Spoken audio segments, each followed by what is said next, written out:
감사합니다. 주부를 참고하실 때 귀의 소식 전하겠습니다. 말씀과 함께 철로역전 계속 진행 중에 있는데요. 특별히 내일은 우리가 5월 한 달을 시작하며 하나님 앞에 우리 한 달을 맡기는 기도를 하려고 합니다. 그래서 여러분들 새벽에 가능하신 분들 오시고, 그래서 마음껏 하나님 앞에 기도 제목들 열어놓고 기도하고 한 달을 살아갔으면 좋겠습니다. 온라인 예배 안내입니다. 가능한 한 5월 15일 주간부터 이제 내일부터는 야외에서 마스크를 벗어도 되지 않겠습니까? 그리고 점점 이 방역 지침이 완화되어 가고 있고 실제로 확진자도 날마다 줄어가고 있습니다. 그런 상황 가운데 5월 15일 주간부터 점차적으로 실시간 예배 중계는 빈도수를 줄여가도록 하고요. 그럼에도 불구하고 영상은 기존대로 유튜버 홈페이지를 통해 계속해서 제공하도록 하겠습니다.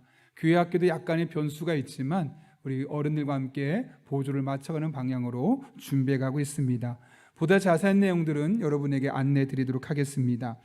오늘은 가정주일로서 어린이와 함께 또 다음 세대가 올 출석하는 주일로 지키고 있습니다. 그래서 나가시면 이따가 선물도 각 부서에서 아이들 위해 선물도 준비되어 있고 또 솜사탕도 특이하더라고요. 있고 또 포토존도 있습니다. 포토존에 달려있는 과자는 따서 먹어도 되는 거니까 여러분들 가져가셔도 되겠습니다. 그래서 끝나고 그냥 가지 마시고 밖에서 잠깐 교제하고 가시면 좋겠습니다. 다음 주는 어버이 주일로 지킵니다. 여러분 주보 안에 중보기도 카드가 아마 들어있을 겁니다. 삶의 자리에서 우리 교회뿐만 아니라 나라와 민족을 품고 기도하는 사람들이 필요한 시대가 되었습니다. 그래서 매일매일 한 번이라도 읽고 5가지, 6가지 기도를 하면서 우리 교회를 통해 이 세상에 조금씩 변화가 있기를 바라는 마음으로 동참해 주시기를 바랍니다. 성장반 모집합니다. 교회 양육가정 중에 성장반을 신청하길 원하시는 분은 5월 11일까지 신청해 주시고요. 반은 주일반과 화요반이 있습니다. 나 예전에 했는데 기억이 안 나 하실 때가 된 겁니다. 다시 하셔도 됩니다.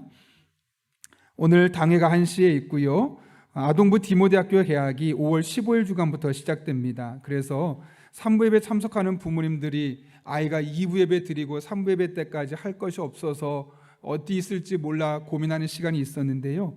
코로나 이후에 좀 좋아지고 있어서 5월 15일 주간부터는 매주일 11시부터 12시 30분까지 디모데학교를 다시 오픈하기로 했습니다. 적극적으로 또 3부 예배 참석하는 분들 교회 와서 예배 드려주시기를 바랍니다. 주차 안내입니다. 주중에 새벽에 교회 버스가 주차하는 데 많은 어려움이 있어서 식당 근처에 있는 작은 공간 2군데를 경차 전용 주차 구역으로 변경을 진행할 예정입니다. 참고해 주시기를 바랍니다. 헌금자 명단은 홈페이지와 1층 게시판에 게시되어 있고요. 청년 한 명이 이직 감사로 사랑의 성미를, 또 양재욱 최윤아 집사님 가정에서 이사 감사로 사랑의 성미를 드렸습니다. 전량 이웃의 어려운 가정들 섬기는 데 사용하도록 하겠습니다. 더 자세한 광고는 주부를 참고해 주시고 우리 함께 기도하고 하나님의 말씀 나누겠습니다.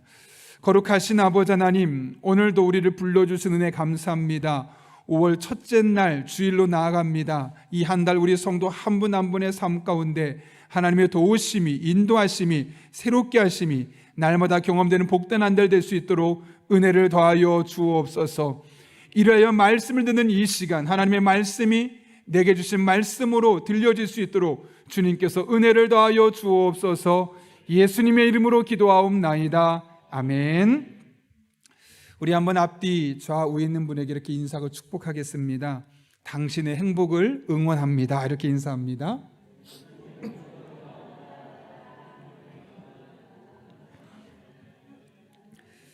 예. 혹시 유머 코치라고 들어보셨습니까? 유머를 가르쳐주는 분이 있으신데요. 그분이 저에게 이런 메일을 하나 보내셨습니다. 제목이 남자가 집안일을 어려워하는 이유. 여성분들, 남자가 집안일을 어려워하는 이유가 무엇 때문이라고 생각하십니까? 4가지인데요. 첫 번째로, 잘못하면 그것도 못하냐? 잘하면 그렇게 잘하면서 여태 안 했냐? 알아서 하면 왜 네 맘대로 해? 시킬 때만 하면 꼭 시켜야지만 해 라고 하기 때문이라고 합니다. 물론 모든 사람이 똑같지는 않지만 내가 어떻게 반응하느냐에 따라서 상대방의 반응이 오게 되어 있습니다. 그래서 혼자 살 때보다 어쩌면 둘, 셋이 살 때 조금 힘들 수도 있는 것이 현실입니다. 오늘날 많은 청년들이 결혼을 주저하거나 이미 결혼한 사람들이 나 결혼한 거 후회해 라는 것을 표현하는 빈도가 예전보다 많아졌다고 합니다. 그 이유가 무엇 때문이냐? 통계를 보았더니 첫 번째로는 경제적인 스트레스 때문이라고 합니다. 돈이 더 많아야 되고 아이를 키우려면 더 돈이 충분해야 되고 이런 돈 때문에 스트레스를 받는다는 것이고, 또 하나는 개인주의 문화 때문이라고 합니다. 그런데 여러분, 첫 번째 경제적 스트레스 같은 경우는 많은 통계 자료를 보게 되면 실제로는 혼자 살 때보다 결혼해서 살 때 돈을 훨씬 더 많이 모을 수 있고 잘 모을 수 있고 더 넉넉하게 살 수 있다라고 결과가 나와 있습니다. 그 두 번째 경우는 개인주의로 말미암아서 우리가 많은 경우 결혼 생활을 오해하기 때문에 그렇습니다. 이에 대해 팀 켈러 목사는 이런 말을 남겼습니다. 많은 현대인이 자신은 달라질 생각이 전혀 없으면서 자신이 목표를 이룰 수 있도록 배우자가 물심양면으로 도와주기를 바라고, 그런 배우자를 만났다는 결단이 설 때에만 결혼을 결심한다. 저에게도 아내를 만나고 나서 후회했던 적이 한 번 있었습니다. 1999년도에 제가 결혼을 했는데요, 그때 제 나이가 26이었습니다. 많이 들으셔서 놀라지도 않죠? 제가 26이니까 얼마나 하고 싶은 게 많았겠습니까? 친구들하고 좀 놀다가 늦게 들어오고 싶기도 하고, 또 그때 제가 대학교 3학년이었거든요. 친구들이 MT 간다고 하는데 따라가고 싶은데 아내 혼자 집에 놔두고 제가 혼자 가는 것이 너무나 쉽지 않았습니다. 그때 처음으로 제가 아내랑 결혼한 것을 후회한 것이 아니라 빨리 결혼한 것을 후회했던 적이 있습니다. 잘 들으셔야 됩니다. 그런데 돌아보면 제가 결혼하고 나서 빨리 결혼한 걸 후회했던, 어떤 상황 때문에 후회했던 돌아보면 다 이기심 때문이더라고요. 내가 하고 싶은 거 못해서, 내가 좋아하는 거 제약해서, 뭐 이런 등등등 여러 가지 내가 혼자 있을 때 못했던 것, 할 수 있었던 것들을 둘이 되어서 못하게 되다 보니까 마음속에 불편한 겁니다. 그러면서 결혼한 것을 후회했었던 적이 있었던 것을 보게 됩니다. 결국 결혼이 미뤄지거나 결혼 후에 후회하는 이유는 결혼한 이후에 오해가 있었기 때문에 그런 것이죠. 그런 맥락에서 우리는 결혼에 대한 올바른 이해가 필요합니다. 그때야 비로소 결혼을 준비하고 있는 청년들이 잘 준비된 결혼을 할 수 있고, 이미 결혼한 분들은 다시 한번 행복한 시간을 보낼 수 있을 가능성이 있기 때문에 그렇습니다. 오늘 말씀을 나눌 때 여러분 한 분 한 분에게 그런 은혜가 임할 수 있기를 예수님의 이름으로 축원합니다. 오늘 본문은 아브라함의 이야기로 시작하죠. 아브라함이 나이가 많았다라고 말합니다. 아브라함이 100세 이삭을 낳았고 40세 이삭이 결혼했을 때를 보면 지금 약 140세가 되었음을 보게 됩니다. 감사한 것은 하나님께서 그에게 범사의 복을 주셨다는 거죠. 경제적으로도 여유가 있었고 자녀도 있었고 그에게 불편한 것이 아무것도 없었지만 한 가지 문제가 있었다면 아들이 40이 되도록 결혼하지 못했고 또 결혼하고자 하는 의도도 별로 없었다는 데 있습니다. 그래서 내가 살 날이 얼마 남지 않았다는 것을 인지했던 아브라함은 하나밖에 없는 이 아들을 어떻게 결혼시킬까 고민하다가 가장 유능하고 가장 나이가 많고 경험이 좋았던 종을 부릅니다. 노종을 부르고 그에게 이런 조건에 맞는 사람을 나의 아들의 아내감으로 데려와라 라고 명령을 하게 되죠. 따라서 이때 몇 가지 조건을 제시하게 되는데, 이것이 성경적인 결혼관 혹은 성경적인 배우자관으로 비록 구약시대에 주어졌던 지혜였지만 오늘 우리에게도 동일하게 적용할 수 있는 지혜들입니다. 그렇다면 어떤 조건이 있었습니까? 첫 번째로 그는 가나안 족속의 딸 중에서 선택하지 말라라고 말합니다. 오늘 본문 3절과 4절 말씀 중에 특별히 3절은 이렇게 말합니다. 내가 너에게 하늘의 하나님 땅의 하나님이신 여호와를 가리켜 맹세하게 하노니 너는 내가 거주하는 이 지방 가나안 족속의 딸 중에서 내 아들을 위하여 아내를 택하지 말고. 여러분, 가나안은 아브라함이 적어도 몇십 년 동안 살았던 지역입니다. 많게는 65년 정도 살았을 것이라고 추측이 되는 지역인데요, 그렇다면 그 지역을 누구보다 잘 알고 있었을 것이고 65년 살았으면 그 지역에 많은 사람, 지인들이 있었을 것입니다. 그런데도 그 지방의 딸들 중에서는 아내를 구하지 말라라고 이야기를 하고 있는 것이죠. 국제결혼 자체를 반대하는 것이 아니라 영적인 시각에서 말씀하고 있는 겁니다. 여러분, 그렇다면 도대체 가나안 여인들은 어떤 사람들이었길래 이렇게 극구 반대를 하고 있었던 것일까요? 당시 가나안의 여인들은 매우 예뻤습니다. 왜냐하면 꾸밀 줄 알았고 액세서리를 사용할 줄 아는 여인들이었기 때문에 그렇습니다. 그래서 많은 사람들이 예쁘다고 칭찬하는 사람들이었지만 문제는 도덕적인, 성적인 타락에 빠져 있었고 가장 큰 문제는 그들이 신앙적으로 하나님과 멀어져 있었다는 겁니다. 아니, 하나님을 섬기는 자들이 아니라 이방신을 섬기는 우상 숭배하는 사람들이었다는 것이죠. 여러분, 아브라함의 입장에서 생각해 보십시오. 만약 그런 여성이 내 며느리가 되고 그런 여성이 내 손주들의 어머니가 된다는 것, 어떨까 생각해 본다면 결코 그들을 며느리로 받아들일 수 없었을 것입니다. 물론 어떤 분은 그렇게 말할 겁니다. 목사님, 어떻게 사람이 완벽할 수 있겠습니까? 그리고 혹시 모르지 않습니까?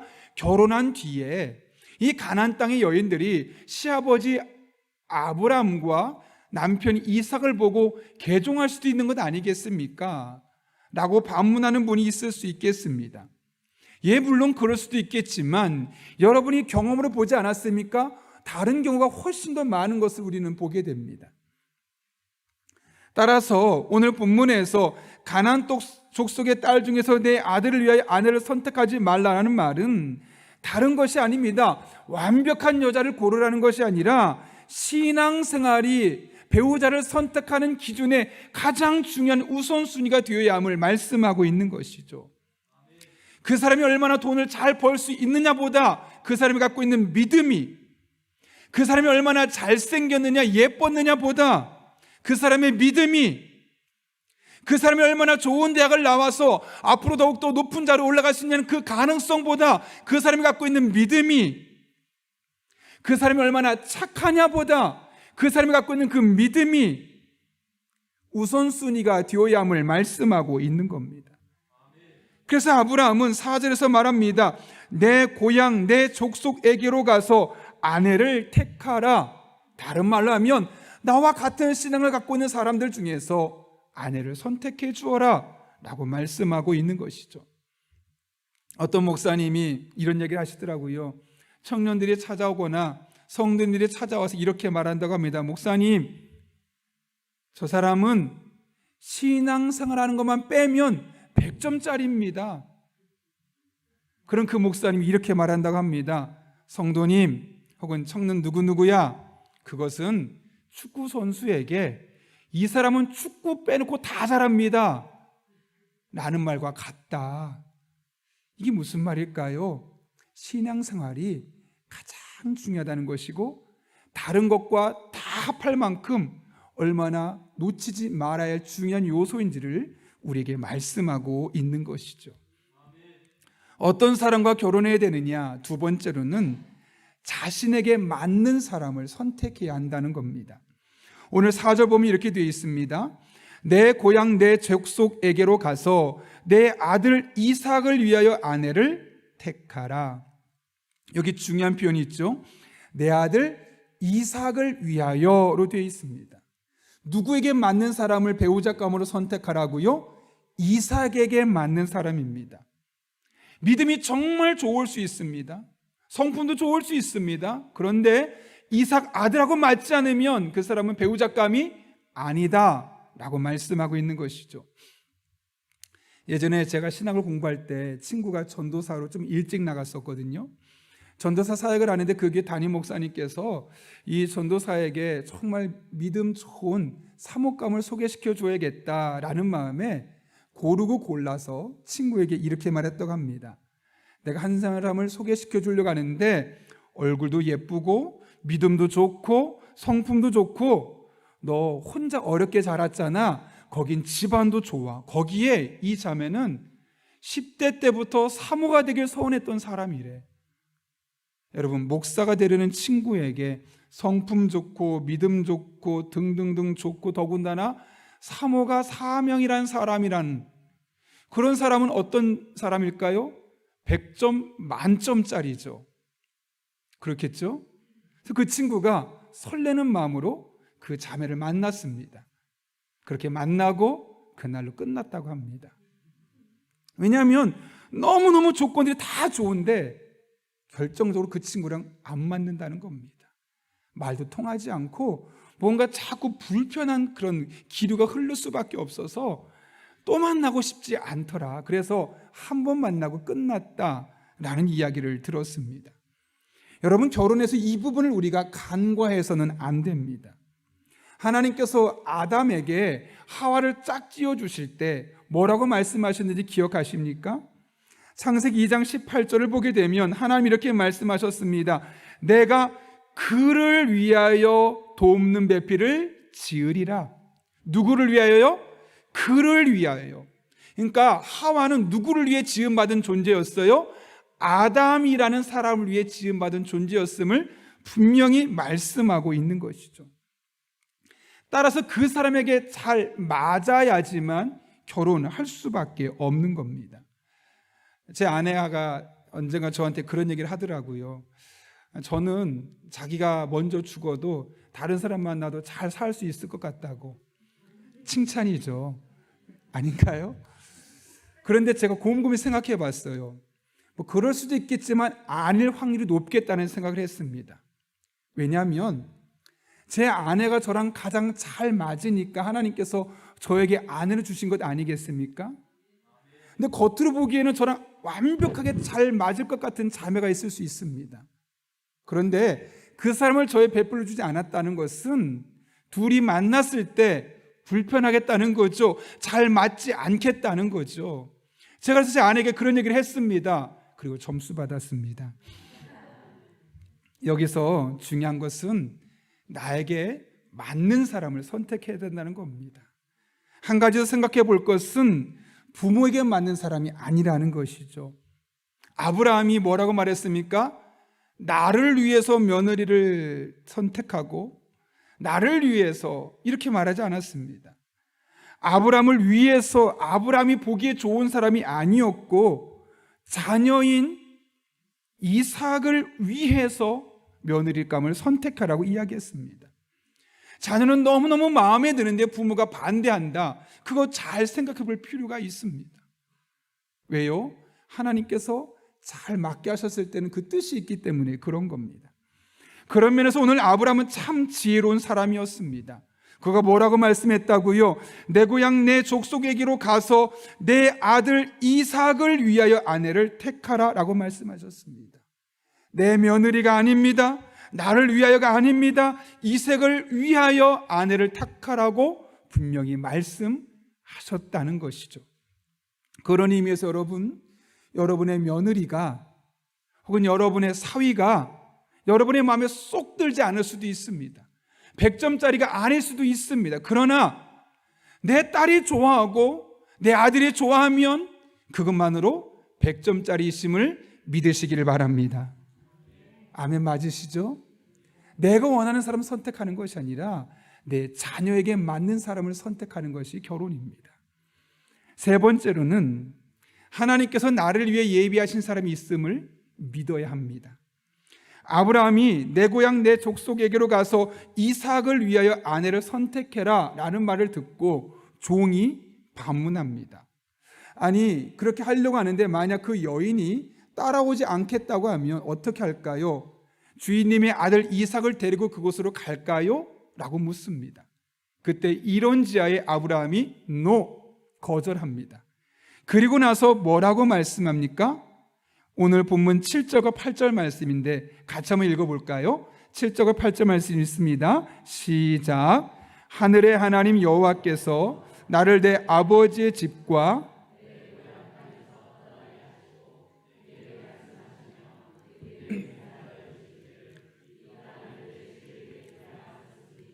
그가 그 사자를 너보다 앞서 보내실지라 내가 거기서 내 아들을 위하여 아내를 택할지니라.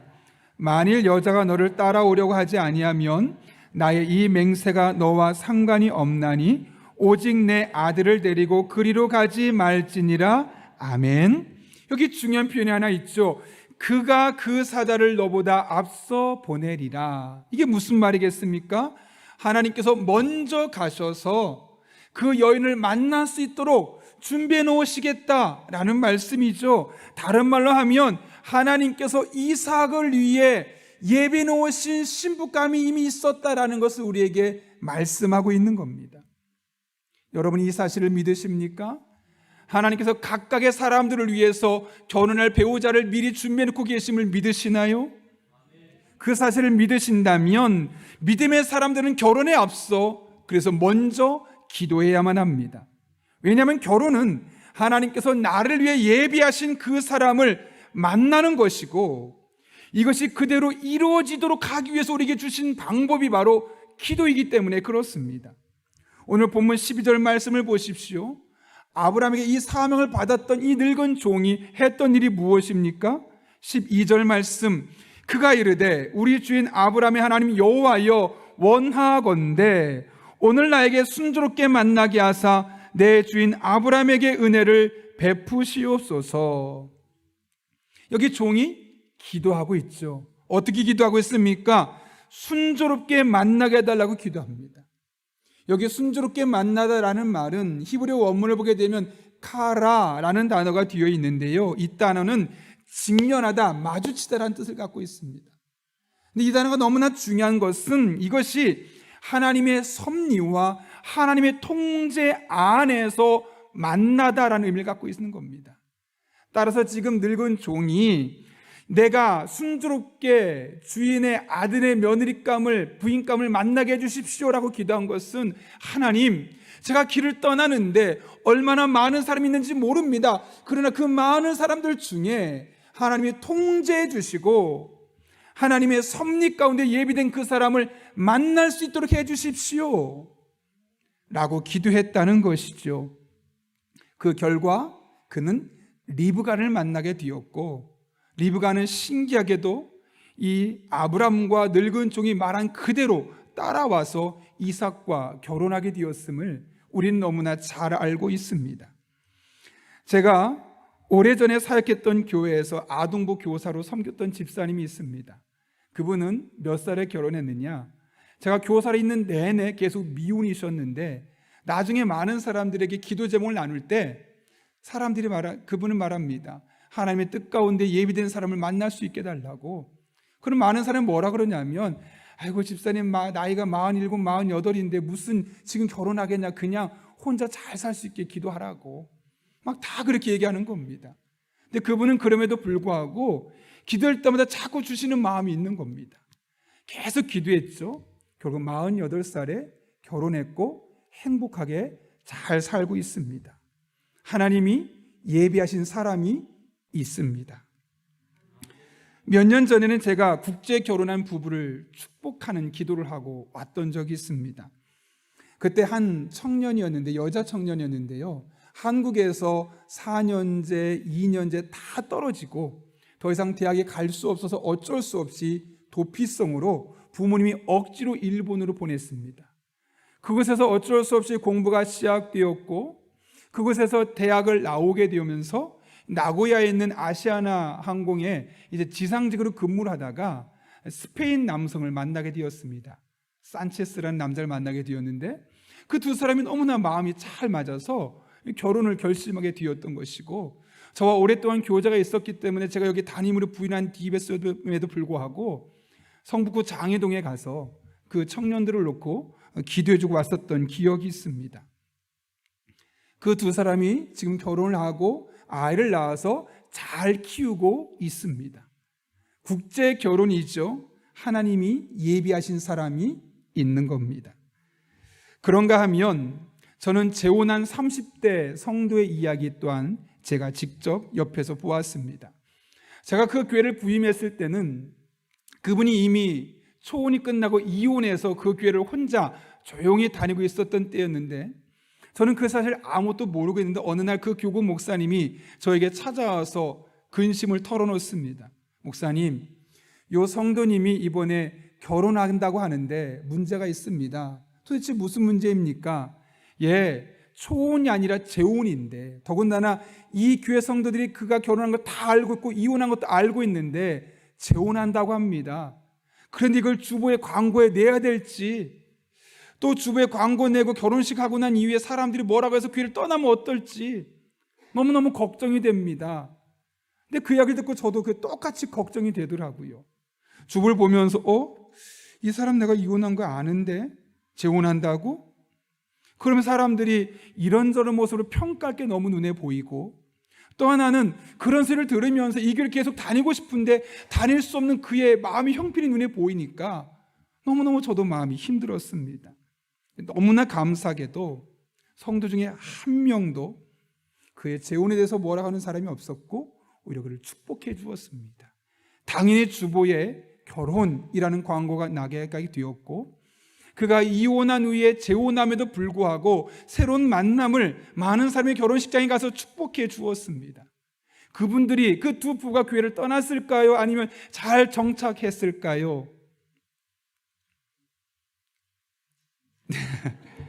잘 정착했고요.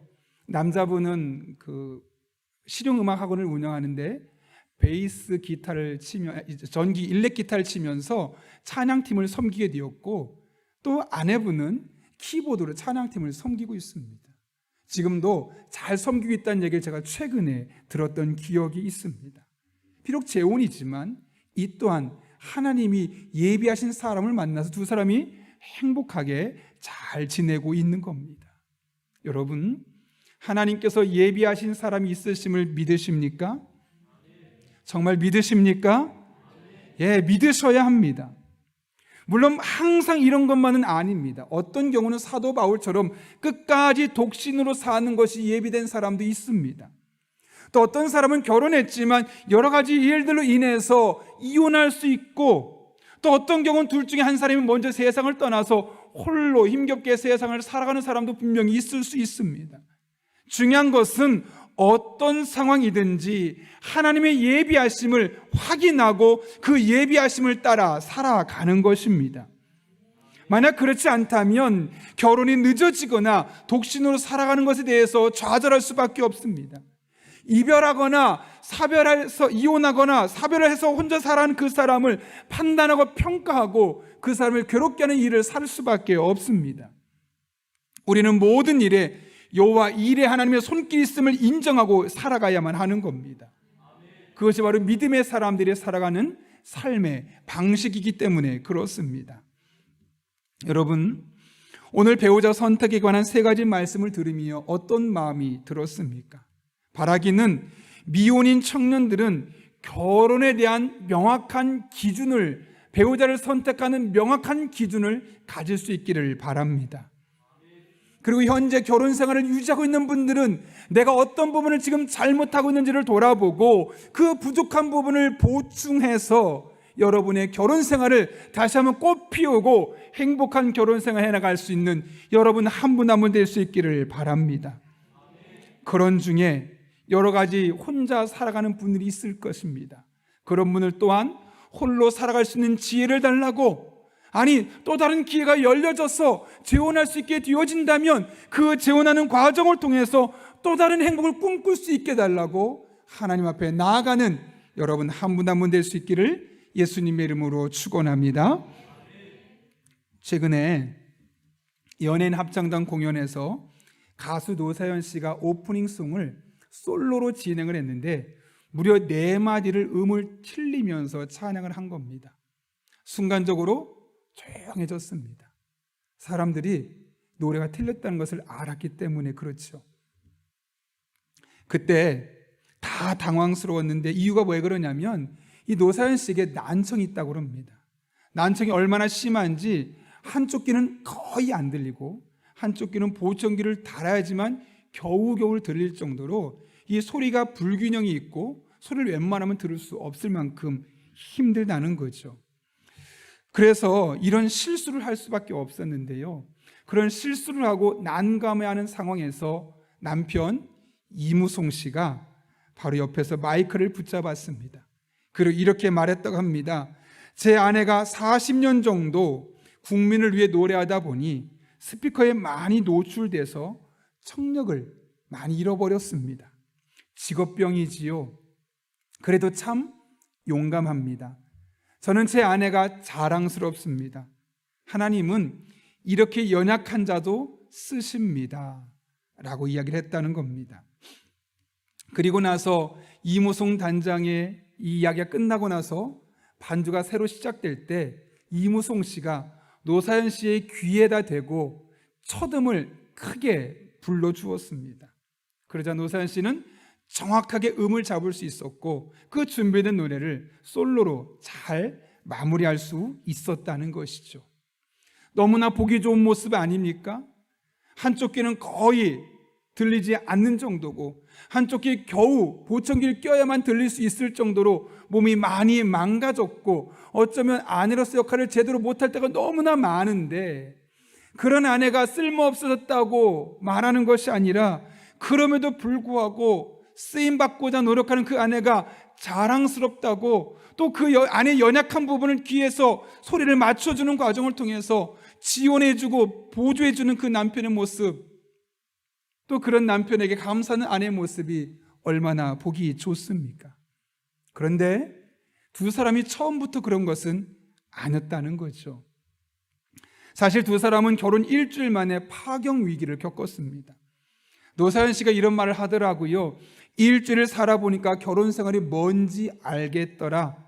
그래서 그만 살고 집에 가고 싶었다. 처음에는 저 사람이 좋아서 결혼했는데 이제는 너만 없으면 살겠더라.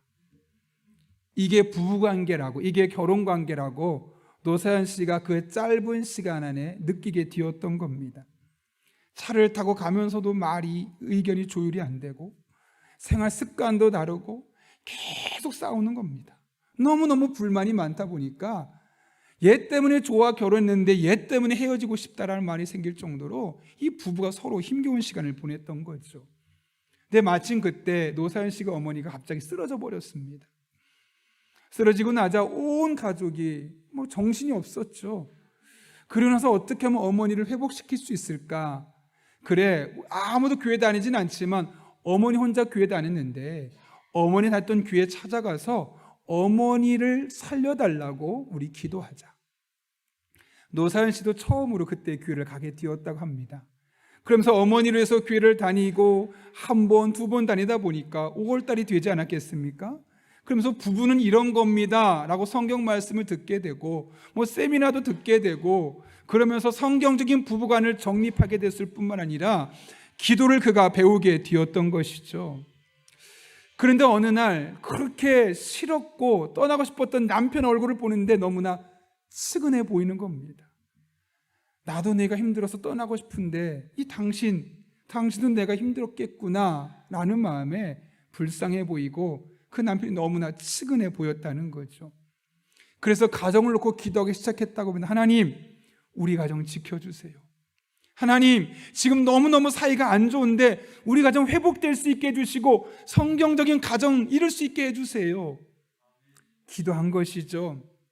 그런데 알고 보니까 이무송 씨도 이전부터 혼자 이 가정 회복을 위해서 함께 기도하고 있다는 사실을 깨닫게 되었던 겁니다. 두 사람이 성경적으로 바른 부부관계가 무엇인지를 깨닫게 되고 서로 좋은 관계를 만들어가기 위해서 하나님께 기도하기 시작하니까 이혼 위기까지 갔던 그 부부관계가 회복되었을 뿐만 아니라 이제는 한 사람이 거의 장애인에 가까울 지경임에도 불구하고 무시하거나 핀잔을 주는 것이 아니라 오히려 그에게 도움이 되어주고 서포트하고 이전보다 더 행복한 시간을 보낼 수 있었노라 고백할 수 있었고 저렇게 두 사람이 함께 찬양을 통해 수많은 사람에게 은혜를 끼치는 삶을 살아갈 수 있게 되었던 겁니다. 제가 최근에 정현종 시인이 쓴 모든 순간이 꽃봉오리인 것을 이라는 시를 읽었습니다. 너무 좋아서 제가 아내한테 여보 내가 이런 시를 읽었어 했더니 아내 하는 말이 그거 내가 예전에 해줬던 시잖아. 민망했습니다. 그런데 그 시를 읽고 참 저의 마음과도 같고 아마 여러분도 공감할 수 있을 것 같아서 이야기를 나누려고 합니다.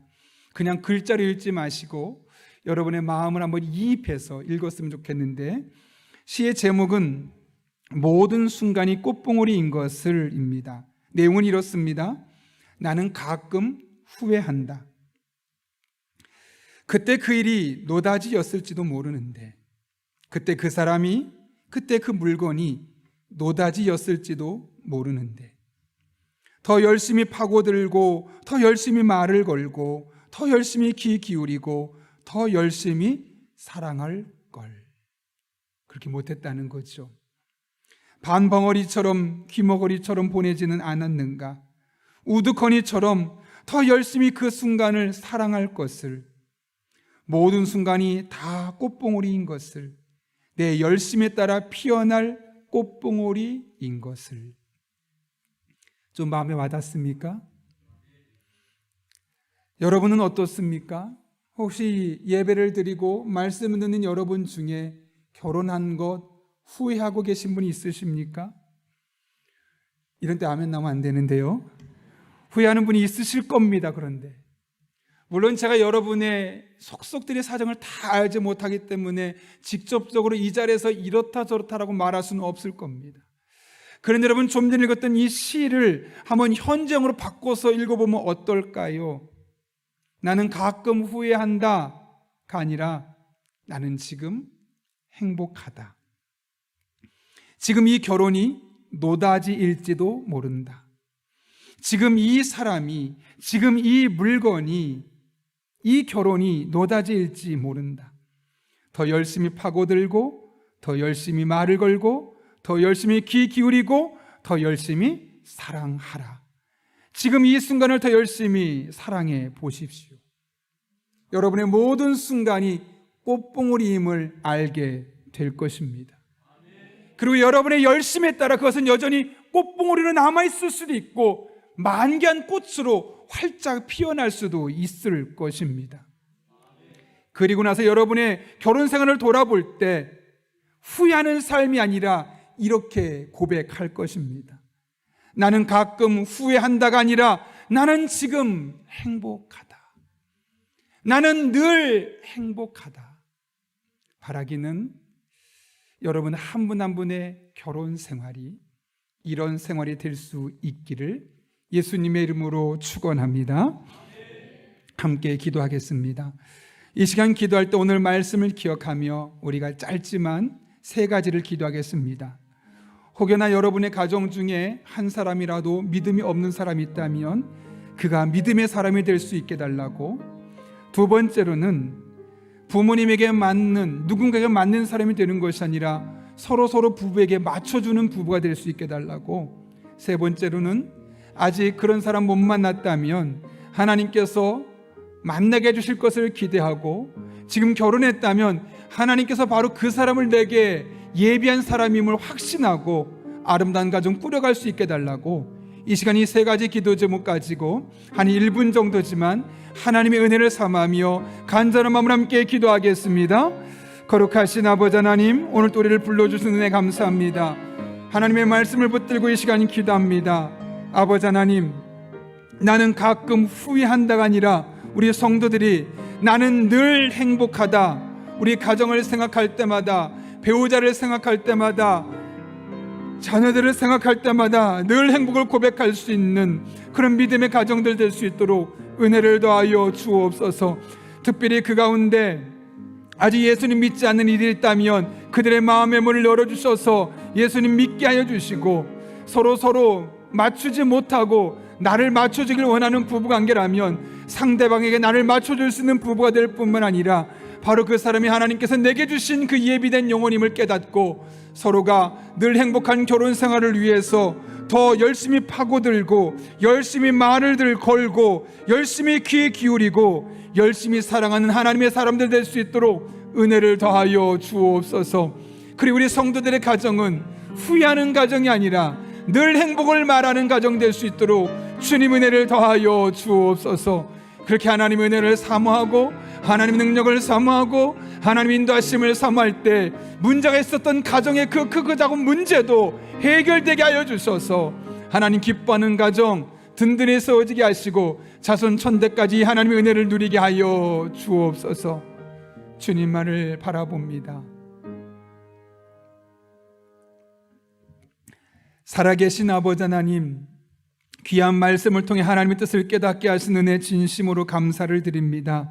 우리의 가정이 가끔 후회하는 가정이 아니라 늘 행복을 고백하는 믿음의 가정 될 수 있도록 은혜를 더하여 주옵소서. 이를 하여 배우자 중에 한 사람이라도 믿지 않는 사람이 있다면 그 사람의 믿음을 위해 기도하고 복음을 전하게 하여 주시며, 나에게 맞춰줄 사람을 찾는 것이 아니라 상대방에게 나를 맞춰줄 뿐만 아니라 하나님께서 나에게 예비하신 영혼을 알고 더 열심히 파고들고 더 열심히 말을 걸고 더 열심히 귀를 기울이고 더 열심히 사랑해서 꽃봉오리가 만개한 꽃으로 바뀌어지는 놀란 은혜가 우리 성도 한 분 한 분의 가정에 임하게 하여 주옵소서. 예수님의 이름으로 기도하옵나이다. 아멘.